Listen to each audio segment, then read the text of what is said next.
Hello students, कैसे हैं आप सभी।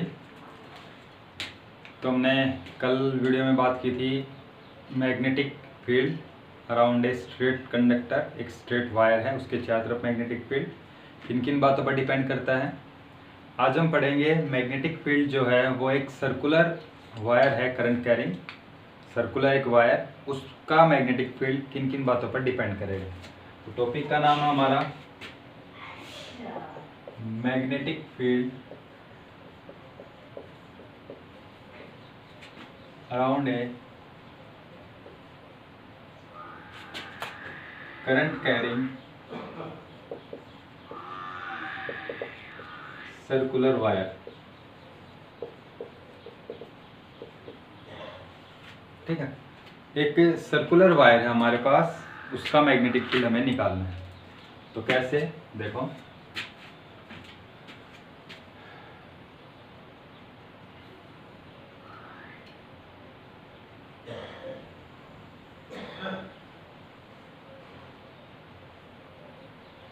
इस तरीके से मान लो हमारे पास एक सर्कुलर वायर है।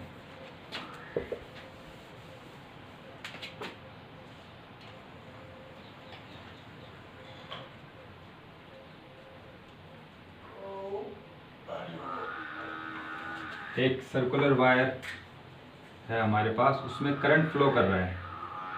इस तरीके से जो करंट है वो इस वायर में फ्लो कर रहा है। ठीक है, तो ये इस वायर का क्या है, सेंटर है, इसकी रेडियस। अब हमें पता है कि किसी भी वायर में जब करंट फ्लो करता है तो उस वायर के चारों तरफ क्या होता है, मैग्नेटिक फील्ड प्रोड्यूस होता है। तो हमारे पास ये एक वायर है और इस किस शेप की है, सर्कुलर वायर है, तो इसके चारों तरफ भी मैग्नेटिक फील्ड होगा। तो चारों तरफ मैग्नेटिक फील्ड जो होगा उसको हम रिप्रेजेंट कैसे करेंगे, किन किन फैक्टर्स पे डिपेंड करेगा, जो मैग्नेटिक फील्ड लाइन उनकी डायरेक्शन कैसे होगी, वो सब हम यहाँ पर बात करने वाले हैं। तो पहले हम बात करते हैं कि इसमें करंट इस तरीके से यहाँ से ऐसे जा रहा है, जो क्लॉकवाइज डायरेक्शन है करंट की। तो इस साइड के ऊपर जो हम राइट हैंड थंब रूल लगाएंगे तो मैग्नेटिक फील्ड, अब ये वाली जो साइड है, इस साइड में करंट ऊपर की तरफ जा रहा है, अंगूठा आपका ऊपर की तरफ रहेगा, जब आप इसको पकड़ोगे तो आपकी उंगलियां इस तरीके से कर्ल करेंगी, मतलब ये जो डायरेक्शन होगी एंटी क्लॉकवाइज डायरेक्शन। तो इस साइड में जो वायर है, इस वायर के चारों तरफ मैग्नेटिक फील्ड होगा, उसकी जो डायरेक्शन होगी वो कैसे होगी, एंटी क्लॉकवाइज। किस तरीके से, तो देखो यहां हम मैग्नेटिक फील्ड लाइंस अगर बनाएं, इस तरीके से magnetic field lines circular form में ऐसे, और मैग्नेटिक फील्ड लाइंस की जो डायरेक्शन है वो आपके पास क्या होगी, एंटी क्लॉकवाइज। तो एंटी क्लॉकवाइज कैसे, तो इसमें इस तरीके से हमारे पास मैग्नेटिक फील्ड लाइन की डायरेक्शन होगी। क्लियर। इसी तरीके से इस साइड की बात करें हम, तो यहां पर करंट कैसे जा रहा है, नीचे की तरफ राइट हैंड थंब रूल लगाएंगे, करंट की तरफ आपका अंगूठा होगा, उंगलियां कर्ल करेंगी तो ऐसे घूमेंगी, तो जो मैग्नेटिक फील्ड है उसकी जो डायरेक्शन होगी वो हमारे पास कैसे होगी,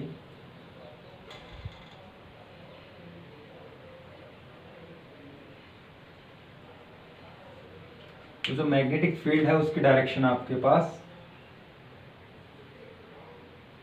इस तरीके से,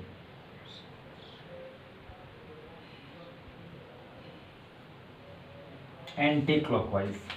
ये जो डायरेक्शन है ये आपके, ये जो डायरेक्शन ये एंटी क्लॉकवाइज है, एंटी क्लॉकवाइज, और ये जो डायरेक्शन है दिस इज क्लॉकवाइज।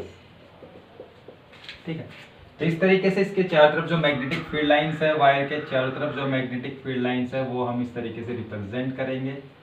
ये मैग्नेटिक फील्ड लाइंस है इस तरीके से,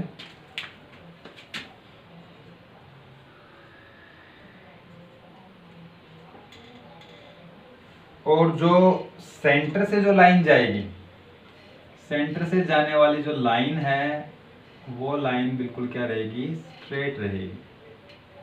जो मैग्नेटिक फील्ड लाइन है सेंटर से जाएगी वो बिल्कुल स्ट्रेट लाइन आपके पास रहेगी। इस तरीके से मैग्नेटिक फील्ड लाइन, ठीक है। तो ये हमारे पास मैग्नेटिक फील्ड लाइंस की रिप्रेजेंटेशन है around a circular wire. Clear? बात आती है कि यहाँ जो मैग्नेटिक फील्ड है वो किन किन बातों पर डिपेंड करता है। एक सर्कुलर वायर के चारों तरफ जो मैग्नेटिक फील्ड है वो किन किन फैक्टर्स पे डिपेंड करेगा, ये हमें बताना है। तो फर्स्ट ऑफ ऑल हमें पता है कि मैग्नेटिक फील्ड किसी वायर के चारों तरफ क्यों होता है, किसकी वजह से होता है। तो ये हम पढ़ रहे हैं मैग्नेटिक इफेक्ट ऑफ करंट, कि जब भी किसी वायर में करंट जाएगा उसके चारों तरफ मैग्नेटिक फील्ड प्रोड्यूस होगा। तो पहला फैक्टर तो यहाँ पर आ जाता है, कौन सा? करंट। तो magnetic field is directly proportional to current. तो मैग्नेटिक फील्ड जो है that is directly proportional to current. First thing, clear? जितना ज्यादा करंट इस वायर में जाएगा उतना ज्यादा मैग्नेटिक फील्ड होगा इसके चारों तरफ। जितना कम करंट होगा मैग्नेटिक फील्ड की वैल्यू कम होगी, ज्यादा होगा तो ज्यादा होगी। First thing. सेकंड थिंग है radius of loop. Magnetic field is inversely proportional to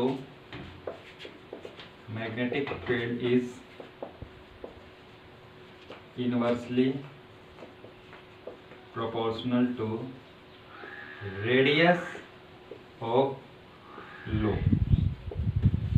कैसे? अब जैसे देखो, मान लो हमारे पास कोई दूसरा सर्कल है,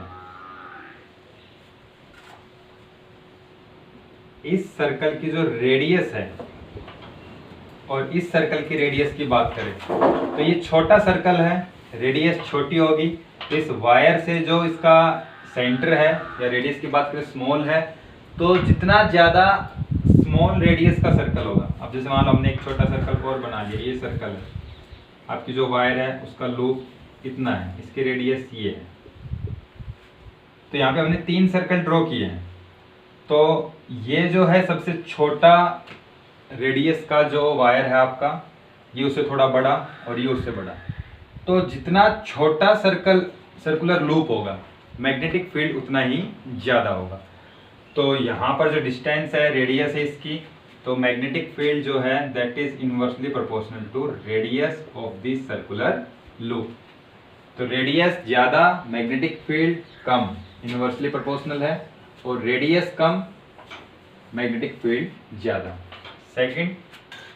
थर्ड जो फैक्टर है numbers of turns of wire, loop या wire. Number of turns. Number of turns पे कैसे? जैसे हमारे पास एक वायर है, इस वायर को अगर हमने इस तरीके से सर्कल्स में बदल दिया, ठीक है, जैसे हमारे पास 1 2 3 4 5 टर्न्स हमने दे दिए, 5 टर्न्स। तो अगर हमारे पास सिंगल एक टर्न है, 1 टर्न्स अगर है, और हमारे पास 5 टर्न्स हैं, तो जितने ज्यादा टर्न्स होंगे मैग्नेटिक फील्ड उतना ही ज्यादा होगा, नंबर ऑफ टर्न्स। क्योंकि हर जो टर्न्स है वो मैग्नेटिक फील्ड वहां पर प्रोड्यूस करेगा। तो जितने ज्यादा आपके पास टर्न्स होंगे उस वायर में उतना ही ज्यादा आपका मैग्नेटिक फील्ड वहां पर वायर के चारों तरफ होगा। तो नंबर ऑफ टर्न्स पे कैसे डिपेंड करेगा? तो डायरेक्टली, तो magnetic field is directly proportional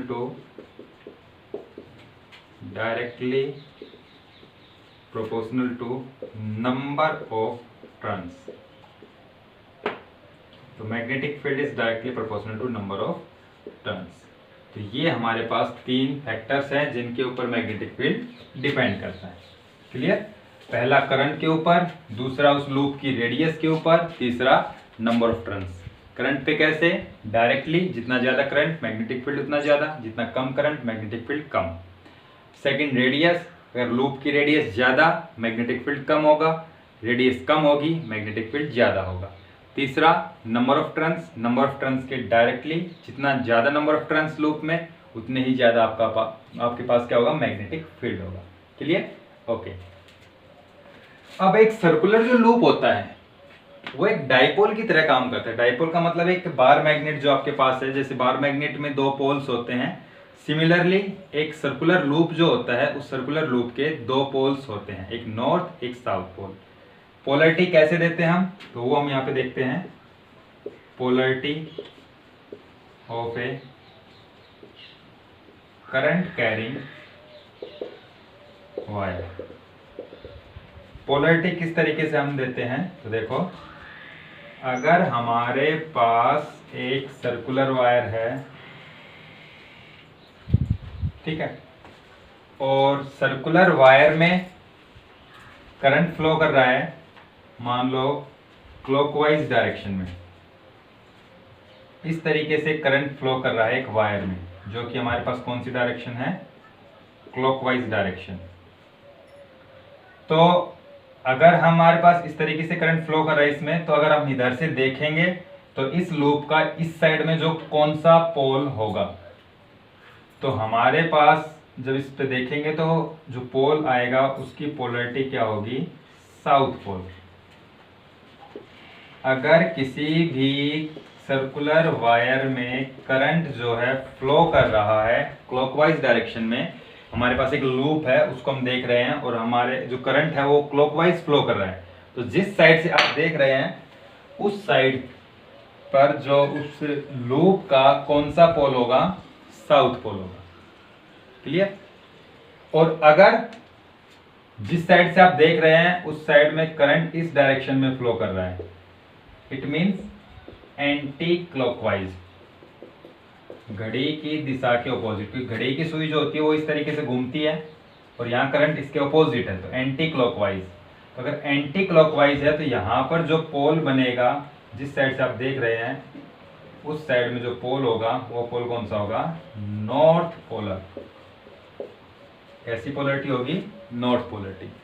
तो अगर सर्कुलर लूप में क्लॉकवाइज डायरेक्शन में करंट फ्लो कर रहा है तो सामने से जिस साइड से आप देख रहे हैं तो वो आपके पास साउथ पोलरिटी, और अगर एंटी क्लॉकवाइज फ्लो कर रहा है तो नॉर्थ पोलरिटी। तो एक लूप में दो पोल होते हैं। मान लो हमारे पास एक सर्कुलर लूप है, तो हम एक साइड से देखेंगे तो एंटी क्लॉकवाइज करंट की डायरेक्शन होगी, उसके ऑपोजिट साइड से देखेंगे तो क्लॉकवाइज डायरेक्शन होगी। मतलब एक लूप का एक साइड जो है वो नॉर्थ पोल होगा, दूसरी साइड जो है वो साउथ पोल होगा। तो इस तरीके से हम पोलरिटी डिसाइड करते हैं उस सर्कुलर लूप की। तो इसमें जो है आपका आज के लिए ये है। कल हम बात करेंगे सोलेनॉइड की। सोलेनॉइड के जो फैक्टर्स हैं, क्या होता है सोलेनॉइड और उसको कौन कौन से फैक्टर जो मैग्नेटिक फील्ड को अफेक्ट करते हैं। तो आज आपको इस सर्कुलर लूप का नोट करना है। क्लियर? समझ में आ गई है? इसको नोट कर लेना।